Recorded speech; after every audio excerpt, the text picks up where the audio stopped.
ഈ കമ്പനിയുടെ വരവ് നേരത്തെ തന്നെ പ്ലാൻ ചെയ്തതായിരുന്നു. 2022 മുതൽ അവർ ശ്രമിക്കുന്നുണ്ട്. ഇവിടെ പറഞ്ഞതുപോലെ സ്ഥലം വാങ്ങുന്നു, ഇവിടെ വേലുകെട്ടി തിരിക്കുന്നു. ഇങ്ങനെ ഒരു ദിവസം ഈ വലിയ പ്ലാന്റിന് എന്ന് പറഞ്ഞാൽ സംയോജിത മദ്യ പ്ലാന്റാണ്, ബ്രൂവറി മാത്രമൊന്നുമല്ല. എഥനോൾ പ്ലാന്റ് മുതൽ ഈ പറഞ്ഞ വൈൻ ഉണ്ടാക്കാനുള്ള വൈനറി, ബ്രൂവറി, ബ്രാൻഡി ഉണ്ടാക്കാനുള്ള പ്ലാന്റ്, ഇതെല്ലാം കൂടി ചേർന്നൊരു വലിയ മദ്യ സമുച്ചയം എന്നോ ഒക്കെ പറയാൻ പറ്റുന്ന ഒരു വലിയ പദ്ധതിയാണ്. ഇതിന് അൾട്ടിമേറ്റ്ലി അനുമതി കിട്ടുമെന്ന ഉറപ്പിലാണോ ബാക്കി കാര്യങ്ങളെല്ലാം ഉണ്ടായിട്ടുള്ളത്? അപ്പോൾ അങ്ങനെയാണെങ്കിൽ ഈ നയം പോലും 2023 നയം പോലും ഇവരെ മുന്നിൽ കണ്ടുള്ളതാണ് എന്ന് ആരോപിക്കേണ്ടി വരില്ലേ? ശ്രീ അഭിലാഷ്, ഒരു കാര്യം, ശ്രീ അഭിലാഷ് കേൾക്കാമല്ലോ? കേൾക്കാം. ഒരു കാര്യം, ഇന്ന് ചർച്ചയിലുണ്ടായ ഒരു പ്രയാസം താങ്കൾക്കറിയാം. അതുകൊണ്ട് എനിക്ക് സ്വസ്ഥമായി കുറച്ച് കാര്യങ്ങൾ, ഇവിടെ 4-5 പേരിപ്പോൾ സംസാരിച്ചു കഴിഞ്ഞു, അതിനനുസൃതമായി കാര്യങ്ങൾ പറയാനുള്ള അവസരം താങ്കൾ തരണം. എങ്കിൽ മാത്രമേ എനിക്ക് സംസാരിക്കാൻ കഴിയൂ. അതിന്റെ പരിമിതി താങ്കൾക്കറിയാം. ആ പരിമിതിക്കുള്ളിൽ നിന്നുകൊണ്ട് സംസാരിക്കാൻ അനുവദിക്കും എന്ന് ന്യായമായും ഞാൻ പ്രതീക്ഷിക്കുകയാണ്. ശരി. ഒന്ന്, ഇവിടെ നേരത്തെ പറഞ്ഞ കാര്യങ്ങൾ കൂടി പരാമർശിച്ചു പോകേണ്ടതുണ്ട്.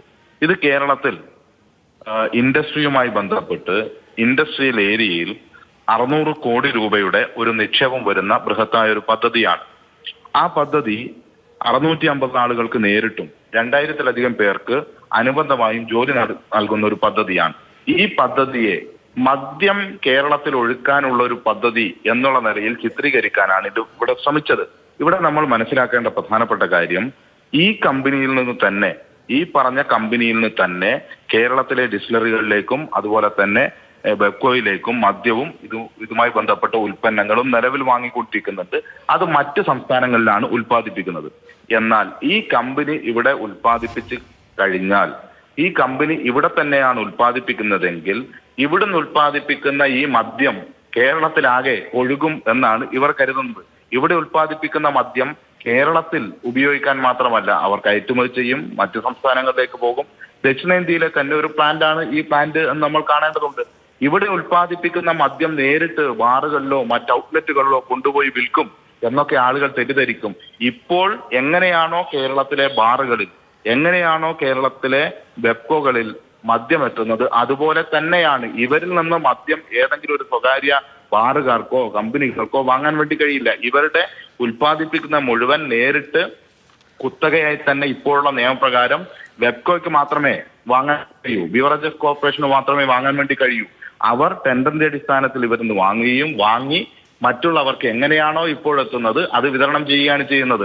ഇപ്പോൾ കർണാടകത്തിൽ നിന്ന് വരുന്ന മദ്യം വെബ്കോ വാങ്ങി വിതരണം ചെയ്യുന്നതുകൊണ്ട് കുഴപ്പമില്ല, മറ്റ് സംസ്ഥാനങ്ങളിൽ നിന്ന് വാങ്ങി വിതരണം ചെയ്യുന്നതുകൊണ്ട് കുഴപ്പമില്ല. ഇവിടെ ഉൽപ്പാദിപ്പിക്കുന്നതുകൊണ്ടാണ് പ്രശ്നം എന്നുള്ള രീതിയിലാണ് തെറ്റിദ്ധരിപ്പിക്കാൻ വേണ്ടി പറഞ്ഞുകൊണ്ടിരിക്കുന്നത്. അവിടെ കർണാടകത്തിലുള്ള കോൺഗ്രസ് നേതാക്കന്മാർ നടത്തുന്ന ഇതുപോലെയുള്ള ഡിക്ഷണറികളിൽ നിന്നും മറ്റും വാങ്ങി ഇവിടെ വെബ്കോ വഴി വിതരണം ചെയ്താൽ കോൺഗ്രസുകാർക്ക് യാതൊരു കുഴപ്പമില്ല. ഇവിടെ ഉൽപ്പാദിപ്പിക്കുമ്പോഴാണ് പ്രശ്നം. ഇവിടെ ഉൽപ്പാദിപ്പിക്കുന്നത് നേരിട്ട് വിതരണം ചെയ്യുന്നതല്ല എന്നുകൂടി നല്ല ബോധ്യം ഉണ്ടാകേണ്ടതുണ്ട് എന്ന് സൂചിപ്പിക്കുകയാണ്. മാത്രവുമല്ല, എന്തെല്ലാം രീതിയിലാണ് തെറ്റിദ്ധരിപ്പിക്കാൻ വേണ്ടി ശ്രമിക്കുന്നത്. ശ്രീ അനിൽ അക്കര പലരുടെയും പേരും മറ്റുമെല്ലാം പരാമർശിച്ച് വൈകാരികമാക്കാൻ വേണ്ടി ശ്രമിക്കുകയാണ് ചർച്ചയെ. അപ്പുറത്ത് കോൺഗ്രസിന്റെ നേരത്തെ സംസാരിച്ച പഞ്ചായത്ത് പ്രസിഡന്റും കുറെ കാര്യങ്ങൾ സംസാരിച്ചു. അവർ പരസ്പരം അഭിനന്ദിക്കുകയും ചെയ്തു. പരസ്പരം അഭിനന്ദിച്ചുകൂടിയാണ് ചർച്ചയിൽ അവർ പങ്കെടുത്തത്. ഒരു കാര്യം മനസ്സിലാക്കേണ്ടത്, ഇവിടെ കൃഷിയുടെ കാര്യം പറഞ്ഞു. ഇവിടെ മൂല്യവർദ്ധിത ഉൽപ്പന്നങ്ങൾ ഉണ്ടാക്കുക എന്ന ലക്ഷ്യം ഇതിന്റെ ഭാഗത്തുണ്ട്. മരച്ചീനി അതുപോലെയുള്ള ഉൽപ്പന്നങ്ങൾ എല്ലാം ഉപയോഗിച്ചുകൊണ്ട് കൃഷിക്കുൾപ്പെടെ ഗുണകരമാകുന്ന രീതിയിലാണ് ഈ കാര്യങ്ങൾ പോകുന്നത്. ഇവിടെ ഇതിൽ ഉപയോഗിക്കുന്ന ഉൽപ്പന്നങ്ങളെല്ലാം അങ്ങനെയുള്ളതാണ് എന്ന് നമ്മൾ കാണേണ്ടതുണ്ട്. ആ ഉൽപ്പന്നങ്ങൾ, കാർഷികോൽപ്പന്നങ്ങൾ, ബ്രോക്കൺ റൈസ്, ഉപയോഗശൂന്യമായ അരി, വെജിറ്റബിൾ വേസ്റ്റ്, മരച്ചീനി, ഗോതമ്പ്, സ്വീറ്റ് പൊട്ടറ്റോ, ചോളം, ഇതെല്ലാം ഉപയോഗിച്ചുകൊണ്ട് ആണ് ഇവിടെ ഫാക്ടറി പ്രവർത്തിക്കുന്നത്. കാർഷിക മേഖലയ്ക്ക് ഉണർവുണ്ടാവുകയാണ് ചെയ്യുക. കാർഷികോൽപ്പന്നങ്ങൾക്ക്, അവരുടെ മരച്ചീനി ഉൾപ്പെടെയുള്ള കാർഷികോൽപ്പന്നങ്ങൾ അവർക്ക് ഉപയോഗിക്കാൻ വേണ്ടിയാണ് കഴിയുക. അത് കർഷകർക്ക് സഹായകരമാവുകയാണ് ചെയ്യുക. അല്ലാതെ ഇവിടെയുള്ള കർഷകന്റെ മരച്ചീനിയും അതുപോലെയുള്ള വെജിറ്റബിളും മറ്റു കാര്യങ്ങളുമെല്ലാം കർണാടകത്തിലും തമിഴ്നാട്ടിലും കൊണ്ടുപോയി ഈ പ്ലാന്റിൽ ഉപയോഗിക്കാൻ വേണ്ടി കഴിയുമോ? ഇവിടെ കാർഷിക മേഖലയിലെ ഉൽപ്പന്നങ്ങൾ ഉപയോഗിക്കാൻ കഴിയുന്ന സൗകര്യമാണ് ഇതിന്റെ ഭാഗമായി ഒരുക്കപ്പെടുന്നത് എന്ന് കാണാൻ വേണ്ടി കഴിയും. ഇപ്പോ ഒരു കാര്യം കൂടിയുണ്ട്, ചില കാര്യങ്ങൾ കൂടി പരാമർശിക്കേണ്ടത്. നല്ലവണ്ണം തെറ്റിദ്ധരിപ്പിക്കുന്ന രീതിയിലാണ് സംസാരിച്ചത്. ഇവിടെ ഇപ്പോ പ്രാഥമികമായ ഭരണ അനുമതിയാണ് ഇതിന് നൽകിയിട്ടുള്ളത്. ഇവിടെ എക്സൈസ് വകുപ്പിന്റെ പോലും അനുമതി അന്തിമമായി ലഭിക്കണമെങ്കിൽ മറ്റെല്ലാ അനുമതികളും ലഭിച്ചാൽ മാത്രമേ അത് ലഭിക്കുകയുള്ളൂ. ഇവരുടെ ലക്ഷ്യം എന്താണ്? കേരളത്തിൽ വ്യവസായങ്ങൾ വരാൻ വേണ്ടി പാടില്ല, കേരളത്തിൽ ഇതുപോലെയുള്ള ഇൻവെസ്റ്റ്മെന്റ് ഉണ്ടാക്കാൻ വേണ്ടി പാടില്ല.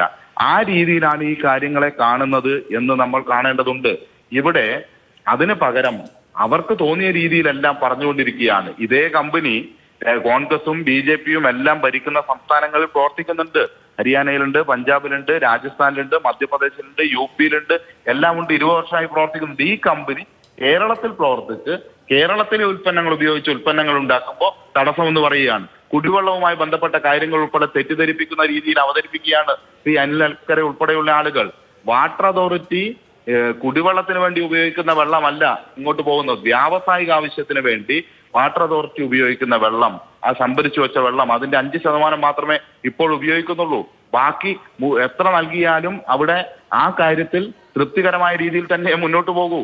വ്യവസായ വികസനത്തിന് ആവശ്യമായ ജലം ഉൾപ്പെടെയുള്ള കാര്യങ്ങൾ ഇതിന്റെ ഭാഗമായി ഉപയോഗപ്പെടുത്താൻ വേണ്ടി കൂടിയാണ് ഈ പദ്ധതി. അത് കൃത്യമായി ഇതിനകത്ത് സൂചിപ്പിക്കുന്നുണ്ട്. അതിന്റെ അനുമതി അവർക്കുണ്ട്.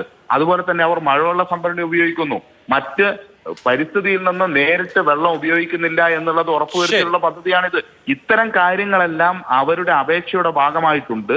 ആ അപേക്ഷ പരിഗണിച്ചുകൊണ്ട് ആ അപേക്ഷ നിയമപരമാണ് എന്നുള്ളത് കൊണ്ടാണ് മന്ത്രിസഭ അതിന് പ്രാഥമികമായ അംഗീകാരം നൽകിയിരിക്കുന്നത്. നിലവിലുള്ള എല്ലാ നിർദ്ദേശങ്ങളും നിബന്ധനകളും പാലിക്കണമെന്ന നിബന്ധനയോടുകൂടിയാണ് ഈ പ്രാരംഭ അനുമതി നൽകിയിട്ടുള്ളത്. അതിൽ തന്നെ ഓരോ കാര്യങ്ങളും വ്യക്തമായി പറയുന്നുണ്ട്.